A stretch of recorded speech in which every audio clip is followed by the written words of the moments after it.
বনি ইসরায়েলের এক লোক সিরিয়াল কিলার ছিল, খালি মার্ডার করতো, সিরিয়াল মার্ডার। একটা, দুইটা, তিনটা, 10টা, 5টা করতে করতে করতে করতে 99টা মার্ডার করেছে। কয়টা? এলাকায় আছে নাকি এরকম কেউ?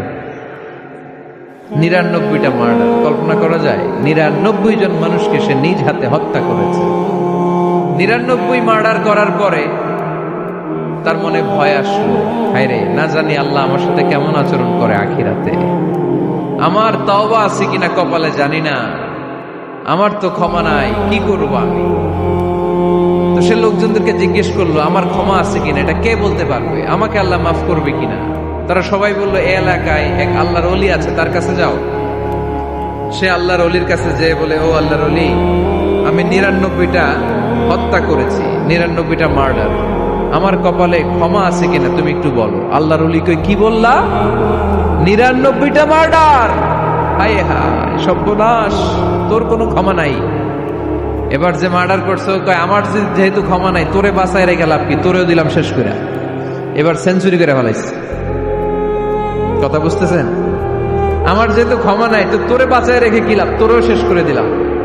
এবার সেঞ্চুরি। সেঞ্চুরি করার পরেও ভয় আছে না নাই অন্তরে?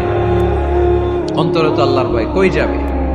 খুঁজতে লাগলো কে সমাধান দিতে পারবে। একজন বলল, ওই এলাকায় একজন বড় আলেম আছে, ওই আলেমের কাছে যাও।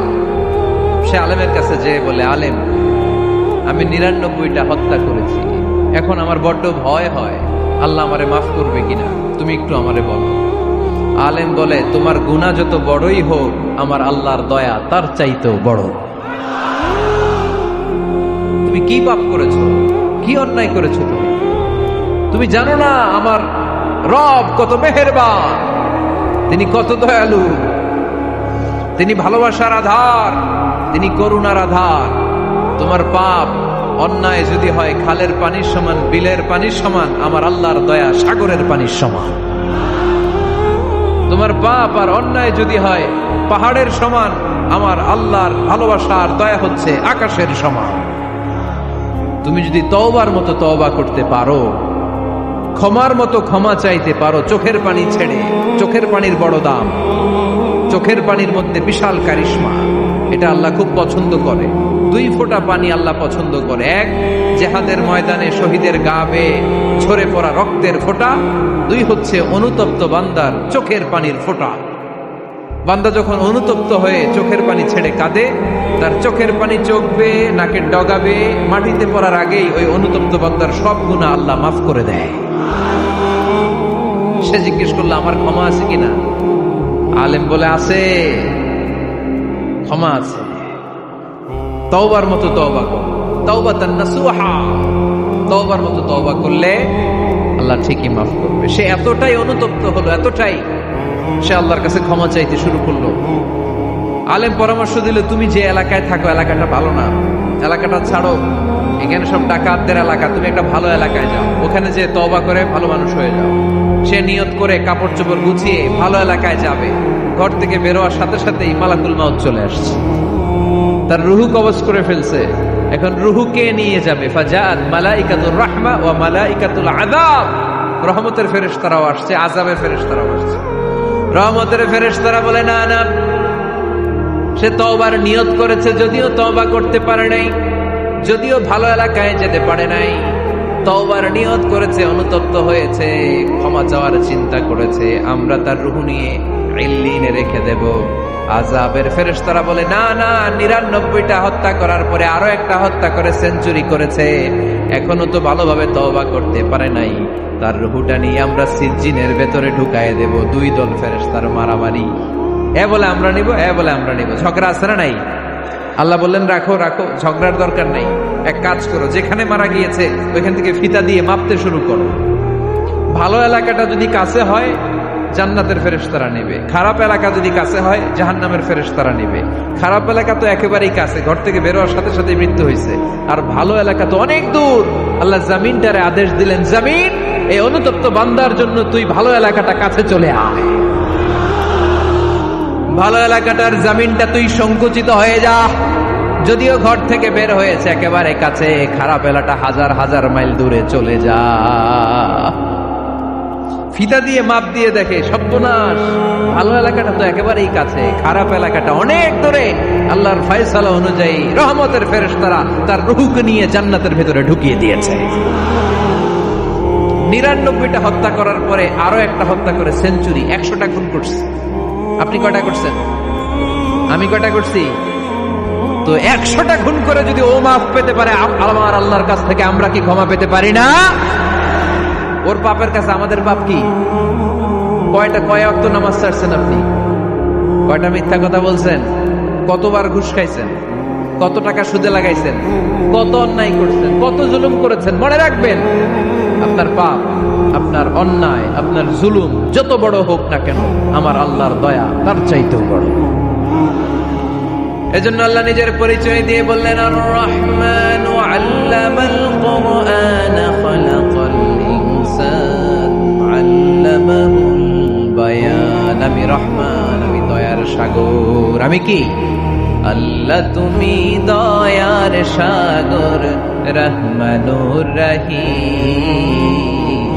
তোমার দয়াই পূর্ণ আমার সারা নিশিদিন। তোমার দয়াই পূর্ণ আমার সারা নিশিদিন। আলহামদুলিল্লাহ পড়েন।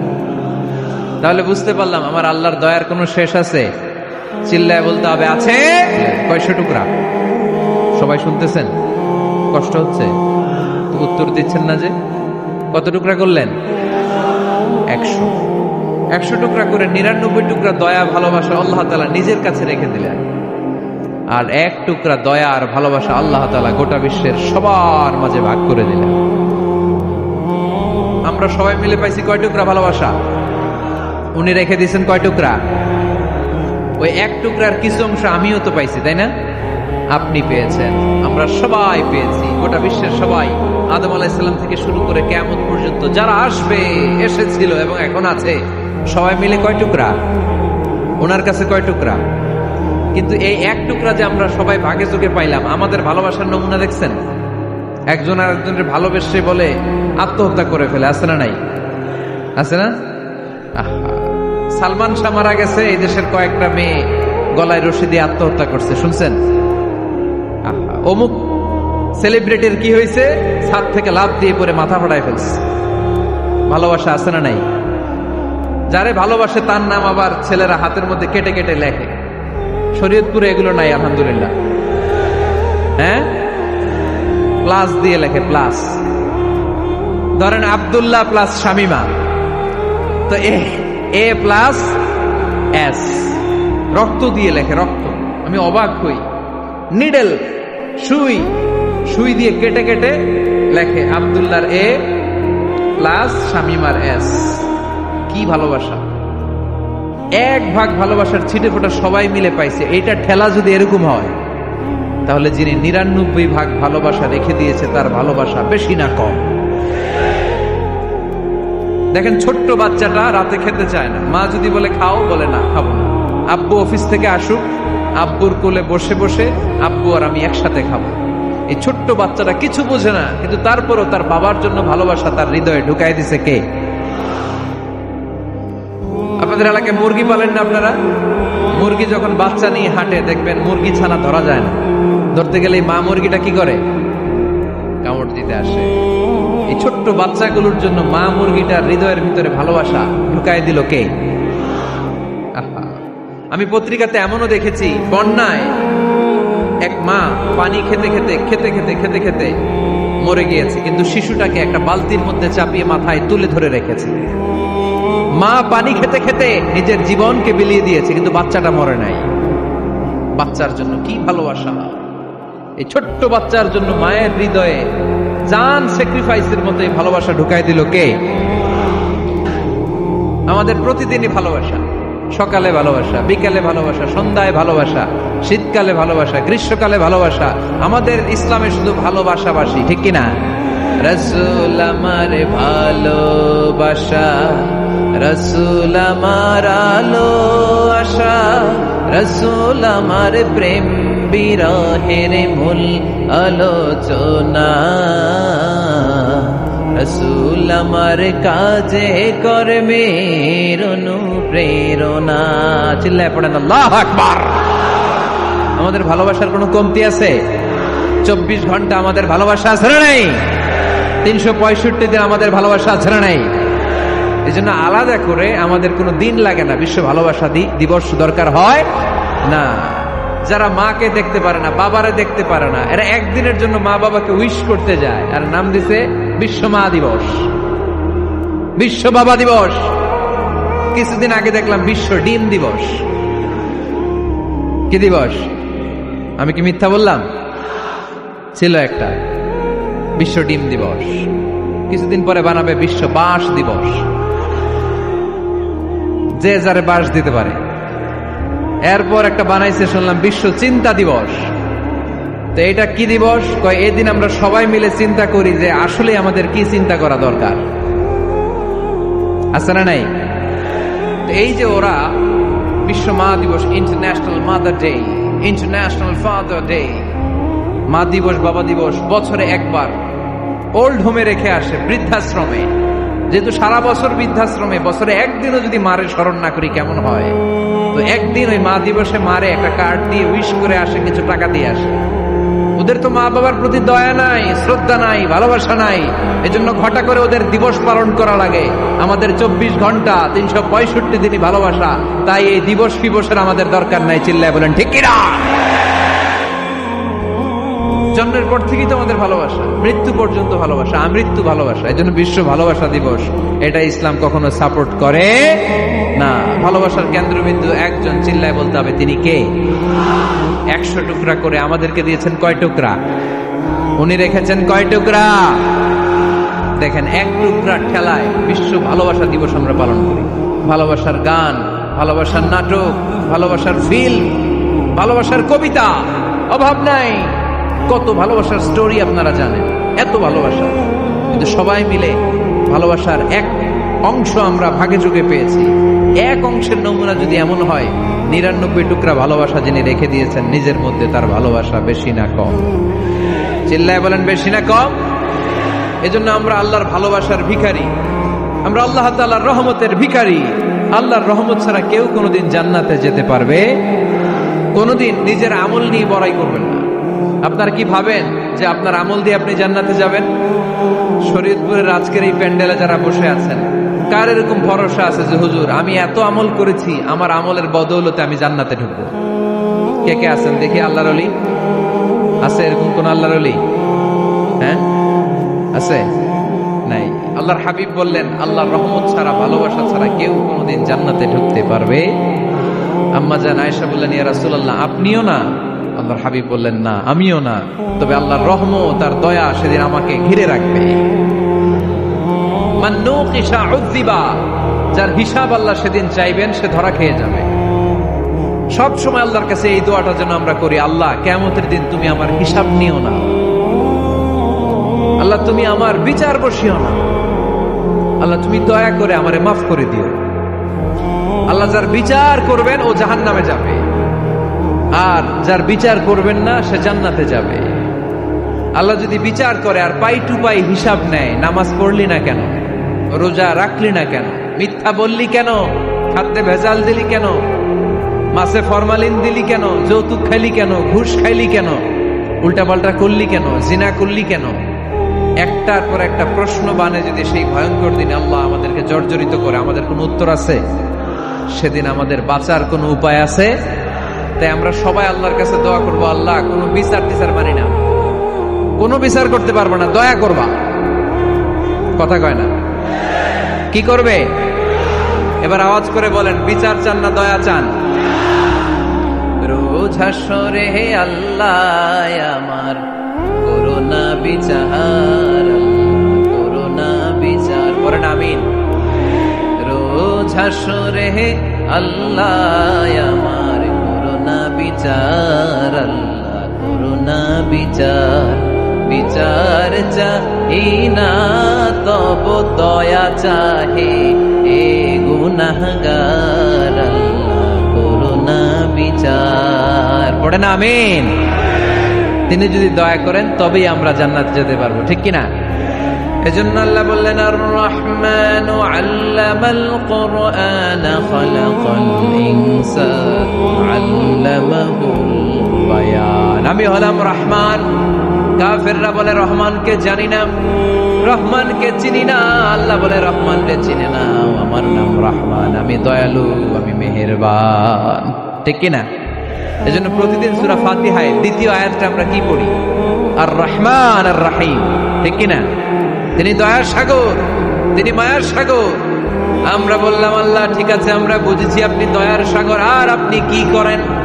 দ্বিতীয় আয়াতে আল্লাহ বললেন আল্লামাল কোরআন, আমি কোরআন শিক্ষা দেই। শুধু দয়ার সাগর হয়ে আমি আল্লাহ বসে থাকি নাই, তোমাদের হেদায়েতের জন্য আমি কোরআন নাজিল করে দিয়েছি। আল্লামাল কোরআন, আমি কোরআন শিক্ষা দেই। আমাদেরকে কোরআন শিখিয়েছে কে? বিশ্বনবীকে কোরআন শিখিয়েছে কে? আল্লাহ। এজন্য দুনিয়াতেও যারা কোরআন শিখায় তাদের মর্যাদা বাড়ায় দেয় কে? বাংলার জমিনে যারা কোরআন শরীফ শিখায় এদের মর্যাদা সবচেয়ে কম, এদের বেতন সবচেয়ে কম, এরা সমাজে সবচেয়ে বেশি অবহেলিত। ঠিক কি না? আল্লাহর কাছে এরা সবচেয়ে বেশি সম্মানিত। আল্লাহর হাবিব বললেন খায়রুকুম মান তাআল্লামাল কুরআন ওয়া আল্লামাহু, তোমাদের মধ্যে আল্লাহ তাআলার কাছে সবচাইতে প্রিয় শ্রেষ্ঠ ওই মানুষটা যে নিজে কোরআন পড়ে আবার অন্যরে পড়ায় দেয়। সুবহানাল্লাহ পড়েন। আপনি যদি কাউরে শুধু সূরা ফাতিহাটা শিখান, কোন সূরা? সূরা ফাতিহাটা যদি শিখায় দেন, সে যতদিন সূরা ফাতিহা তেলাওয়াত করবে ওই তার তেলাওয়াতের একটা পার্সেন্টেজ সওয়াব আপনার আমলনামায় আছে না নাই?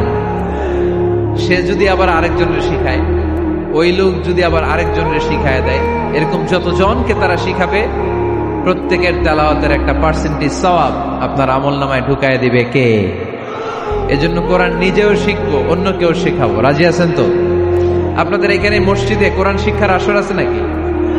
হ্যাঁ, এই যে বাড়ির পাশে যে একটা মসজিদ দেখলাম, কোরআন শিখায়। কিবার শিখায়? প্রতিদিন। কে শিখায়? ইমাম সাহেব। বেতন টেতন দেন তো? কত দেন? 1 লক্ষ মাসে? 5-6 হাজার? বলে কি? এক একটা ইমামের কমসে কম 1 লক্ষ টাকা বেতন হওয়া দরকার। ঠিক কিনা? না খেয়ে না পড়ে অল্পতে তুষ্ট থেকে যারা শুকরিয়া করে এরা আমাদের আইম্মাতুল মাসাজিদ, মসজিদের ইমামরা, মসজিদের মুয়াজ্জিনরা। এক একটা মসজিদের মুয়াজ্জিনের গলা হবে এরকম বিশাল উঁচু। কিয়ামতের ময়দানে সবাই আমরা এর দিকে তাকায় থাকবো, কিরে ভাই তোর গলা উঁচু কেন? সে বলবে আমার এই গলা দিয়ে প্রতিদিন 5 বার আমি আজান দিয়েছি। কিয়ামতের ময়দানে ঠিকই সম্মানিত, দুনিয়ায় আমরা চিনলাম না ওনাদেরকে। এজন্য কোরআন শিক্ষার আসর জন্য আমরা গড়ে তুলি। তালিমুল কোরআন প্রজেক্ট লাগবে, শিশুদের কোরআন শিক্ষার আসর, নারীদের কোরআন শিক্ষার আসর, বয়স্কদের কোরআন শিক্ষার আসর। আমরা কোরআন শিখে মরতে চাই, কোরআন জেনে মরতে চাই। No excuse will be granted that day. সেদিন আল্লাহ কোনো এক্সকিউজ গ্রহণ করবে না। সব পারো, হিন্দি তো ঠিকই কইতে পারো। হিন্দিতে কথা কইতে পারে না ছেলেপেলেরা? হিন্দি সিনেমা এমন দেখা দেখে হিন্দিতে কথা কইতে পারে। হিন্দি ভাষা বুঝতে পারলে, শিখতে পারলে আরবি পারলা না কেন? কোন এক্সকিউজ, ওজর, আপত্তি সেদিন আল্লাহ গ্রহণ করবে? শরীয়তপুরের ভাইরা, আসুন আমরা কোরআন শিখি, আসুন আমরা কোরআন পড়ি। প্রতিদিন একটা আয়াত হলেও কমপক্ষে আমরা যেন কোরআনের অর্থ পড়ি, বঙ্গানুবাদ পড়ি। রাজি আছেন তো? আপনাদের স্মার্টফোন আছে কার কার হাতে দেখি?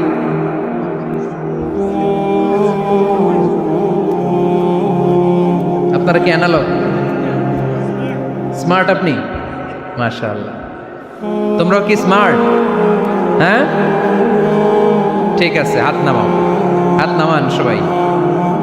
তো এই যে স্মার্টফোন আসছে স্মার্ট বানাইতে, যেই ফোনের মধ্যে কোরআন নাই সে আনস্মার্ট। ঠিক কিনা? যার মোবাইলের ভেতরে কোরআনের অ্যাপস আছে, ডাউনলোড করে অ্যাপস রেখেছে, সেই হচ্ছে আসল smart. He is the real hero, he is the real smart. এজন্য মোবাইলের অ্যাপসের ভেতরে কোরআন ঢুকাইতে হবে। শরীয়তপুরের ছেলেরা খুব সহজ, অ্যান্ড্রয়েড সাইট ইউজ করলে প্লে স্টোরে যাও, যে তুমি বাংলা কোরআন লিখে চলে আসবে। আইফোন যদি ইউজ করো অ্যাপ স্টোরে যাও, ওখানে যে বাংলা কোরআন লিখে চলে আসবে। সহজ। এত সহজ হওয়ার পরেও আল্লাহ কি বললেন আমরা যদি না শিখি, না জানি, আল্লাহ কি ক্ষমা করবে? যা বলার সব আল্লাহ বলে দিয়েছে এই কোরআন। এই কোরআনে শুরু হয়েছে বিসমিল্লাহির রহমানির রহিম দিয়ে, মানে বা দিয়ে। কি দিয়ে? চিল্লায় বলেন না, কি দিয়ে? বা দিয়ে। আর এই কোরআন শেষ হয়েছে সূরাতুন নাস দিয়ে, যে সূরার শেষ আয়াত হচ্ছে মিনাল জিন্নাতি ওয়ান নাস। বার সিন মিলাইলে কি হয়? বাস। এবার বাসে চড়া শরীয়তপুর শহরে যাব। ওই বাস না, এই বাস মানে যথেষ্ট, এই বাস মানে সাফিসিয়েন্ট, কাফি। আল্লাহ বুঝালেন এই 30 পারায় 114টা সূরায় আমি যা দিয়েছি এটাই বাস, যথেষ্ট। নতুন করে আর কিচ্ছু লাগবে না। চিল্লায় বলেন ঠিক কিনা? এই জন্য মোবাইলে কোরআনের অ্যাপস ঢুকাইবেন। কে কে ঢুকাইবেন আজকে থেকে দেখি? আমারে দেখানোর জন্য হাত তুলছেন? দেখাতে হবে একজন রে, তিনি কে? আল্লাহরে দেখান, আল্লাহর ফেরেশতারে দেখান। এখন কই মারছে? আল্লাহর ফেরেশতার কথা কইছি, আর ভয় ঢুকছে। ঢুকাবেন ঢুকাবেন। এদিকে হাত তুলো না কেন? আছে? মাশাআল্লাহ, হাত নামান। আল্লাহ তুমি সব ভাইদেরকে কবুল করো। আমরা যেন মোবাইলে হিন্দি সিরিয়াল না দেখি, আমরা যেন ড্যান্স না দেখি, উলঙ্গ নৃত্য যেন না দেখি। আমরা যেন এই মোবাইলে কোরআন পড়ি। আমরা কান দিয়ে যা শুনবো তাতে যেন সওয়াব হয়। আমরা চোখ দিয়ে যা দেখবো তাতে যেন সওয়াব হয়। ঠিক কিনা? যেন কানে শুনি সদা তোমার কালাম, এ খোদা চোখে যেন দেখি শুধু কোরআনের আয়াত। শোনো আমার মুনাজাত, শোনো শোনো ইয়া ইলাহি আমার মুনাজাত, শোনো আমার মুনাজাত। পড়েন আমিন। তাহলে আমরা যে কিতাবটারে সঙ্গী বানাবো, কিতাবটার নাম সবাই বলেন। আমরা যে কিতাবটারে বন্ধু বানাবো, এই কিতাবটার নাম, এটা আল্লাহর কিতাব। এই কিতাব সংরক্ষণের দায়িত্ব নিয়েছে কে? এই কিতাবকে কেউ ধ্বংস করতে পারবে? এই কিতাবের পিছু লেগে কেউ সুবিধা করতে পারবে? এই কিতাবের তাফসির কেউ বন্ধ করতে পারবে না, অসম্ভব। কোরআনের কথা ছড়িয়ে পড়বে যুগ থেকে যুগ, যুগান্তরে, দেশ থেকে দেশ, দেশান্তরে। ঠিক কি না? এটা এমন কিতাব, এই কিতাবের পিছু লেগে লাভ নাই। এই কিতাবের বাণী ছড়িয়ে পড়বে গোটা বিশ্বময়। অনেকে অনেক ষড়যন্ত্র করেছে এই কিতাবকে ধ্বংস করে দেওয়ার জন্য। আমাদের এই খোদ ভারতবর্ষে ষড়যন্ত্র হয়েছিল। ব্রিটিশরা যখন চলে গিয়েছিল, ওরা প্ল্যান করেছিল এই কিতাবকে কি করে আমাদের থেকে ডিটাচ করা যায়, কেমন করে আলাদা করা যায়। এর একটা কমিটি করে দিয়েছে, আপনারা গবেষণা করে দেখেন এই ভারতবর্ষ থেকে কেমন করে কোরআন দূর করা যায়। তারা বুদ্ধি করে বলল, এক কাজ করি, কারণ তাদের কোরআনের কপিগুলো মসজিদ থেকে বের করে আমরা আগুন দিয়ে জ্বালাই দিব, তাইলেই কোরআন শেষ। কোরআনের কপি যদি আগুন দিয়ে জ্বালায় দেওয়া হয়, তাহলে তার পৃথিবীতে কোরআন থাকবে না? না থাকবে? যদি আগুন লেগে ধ্বংস হয়ে যায়, ধ্বংস হয়ে যায়, যদি আগুন লেগে যায়, পুড়ে যায় পৃথিবীর সব বইয়ের দোকান, বিশ্ব থেকে হারাবে না পবিত্র কোরআন, বিশ্ব থেকে হারাবে না পবিত্র কোরআন। ঠিক কি না? পরে দেখলো না রিসার্চে গন্ডগোল আছে, অ্যানালাইসিস ভুল। আবার নতুন কমিটি পাঠালো তারা ইংল্যান্ড থেকে, 33 সদস্য বিশিষ্ট কমিটি। তারা এসে গবেষণা করে দেখলো না, এই কোরআন আগুনে জ্বালাই দিলে কোরআন দূর হবে না। কারণ আমরা ভারতবর্ষের হেফজখানাগুলোতে যে দেখেছি, ছোট্ট বাচ্চারা মাথা দুলিয়ে দুলিয়ে কোরআন পড়ে। কোরআন তারা শুধু কাগজেই লিখে রাখে না, সিনার ভিতরে গেঁথে রাখে। ওই কোরআন মুসলমানদেরকে শিখিয়েছে কে? সে আল্লাহ বললেন, আর রহমানু আল্লামাল কোরআন খালাকাল ইনসান আল্লামাহুল বায়ান। আল্লাহ বললেন, আমি মেহেরবান, আমি কোরআন শিখিয়েছি। আমরা বললাম, আল্লাহ আর আপনি কি করেন? আল্লাহ বলেন, খালাকাল ইনসান, আমি মানুষ বানিয়েছি। সুবহানাল্লাহ পড়েন। আমাদেরকে তৈরি করেছে কে? জোরে বলতে হবে কে? মানব সৃষ্টির 3টা পদ্ধতি কোরআনে পাওয়া যায়। পদ্ধতি নাম্বার 1, বাবাও নাই মাও নাই, এই পদ্ধতিতে আল্লাহ কাকে বানাইছে বলেন? আদম আর হাওয়া আলাইহিস সালাম, এদের বাবা মা ছিল।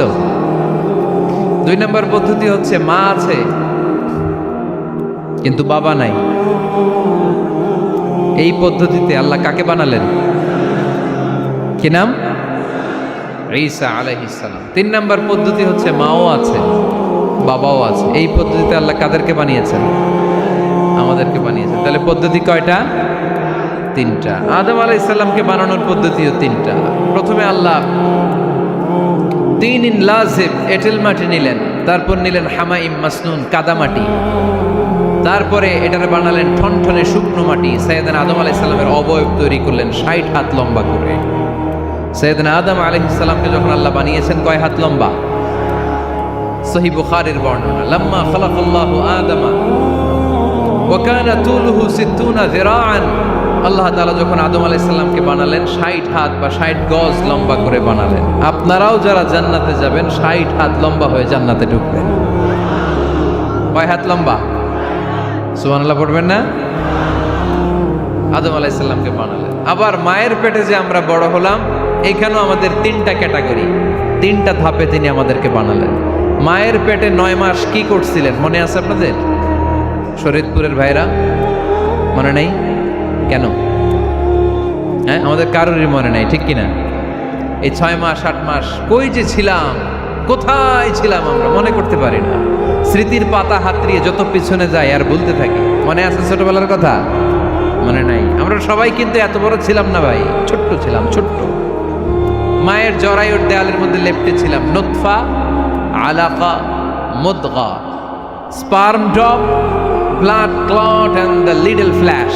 ছোট্ট নাপাক পানি ছিলাম, ওইটারে আল্লাহ বড় করতে আরম্ভ করলেন। বড় করতে করতে রক্তপিণ্ড বানালেন, রক্তপিণ্ড থেকে আল্লাহ গোশতপিণ্ড বানালেন। আমরা প্রত্যেকে এরকম একটা গোশতের টুকরা ছিলাম। এটার ভিতরে আল্লাহ কঙ্কাল ঢুকালেন, আমার স্কেলিটন, আমার কঙ্কালটা, আমার অবয়বটা ঢুকালেন। তারপরে আবার গোশত দিয়ে প্যাকেট করলেন, তার উপরে আবার চামড়ার প্যাকেট পড়ায় দিলেন। পড়েন সুবহানাল্লাহ। এরপরে 9 মাস পরে এই পৃথিবীর বুকে স্মুথলি আমাকে আসার সুযোগ দিলেন কে? একথাই আল্লাহ সূরা আল মুমিনুনে বললেন, ওয়ালাকাদ খালাকনাল ইনসানা মিন সুলালাতিন মিন তিন সুম্মা জাআলনাহু নুতফাতান ফি قرارٍ مكين ثم خلقنا النطفة علقة فخلقنا العلقة مضغة فخلقنا المضغة عظاما فكسونا العظام لحما ثم أنشأناه خلقا آخر فتبارك الله أحسن الخالقين. পড়েন আল্লাহু আকবার। আপনারা উঠতেছেন কেন? উঠছেন কে কে দেখি? আপনাদের চেহারাটা দেখেন আমাকে। ওয়াশরুমে যাওয়ার জন্য অনেক আগ থেকে বসে আছেন বোধহয়, না? আসর থেকে, দুপুর 3টা থেকে। আল্লাহু আকবার, আল্লাহ। তাহলে দোয়া করে দেই। আর না না না